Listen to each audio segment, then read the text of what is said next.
Guys ఈరోజు నేను ఎంతో హెల్దీ అండ్ టేస్టీ ఈజీ అయిన రాగి దోశను ఎలా ప్రిపేర్ చేయాలో మీకైతే చెప్తాను. ఎటువంటి నానబెట్టడాలు లేకుండా అప్పటికప్పుడే ఈజీగా చేయొచ్చు.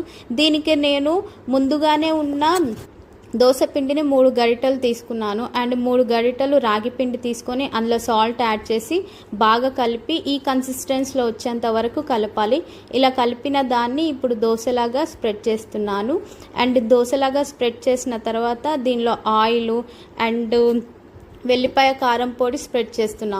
ఇలా స్ప్రెడ్ చేసిన తర్వాత కొంచెం ఆయిల్ వేస్తున్నా. ఆయిల్ వేసాక ఇంకా బాగా కాలాక దీన్నైతే నేను పల్లీ చట్నీతోన సర్వ్ చేస్తున్నానండి. టమాటా చట్నీతోన అంత టేస్ట్ అనిపించదు కాబట్టి దీన్ని పల్లీ చట్నీతో మీరైతే ట్రై చేయండి. అండ్ చాలా హెల్త్కి చాలా మంచిదండి. ఈ సమ్మర్లో చాలా చలవ చేస్తుంది కూడా. మీరు కూడా ఒకసారి ఇలా ట్రై చేసి చూడండి. చాలా ఈజీ కూడా, ఏం ప్రిపరేషన్ లేకుండా. ఈ వీడియో నచ్చితే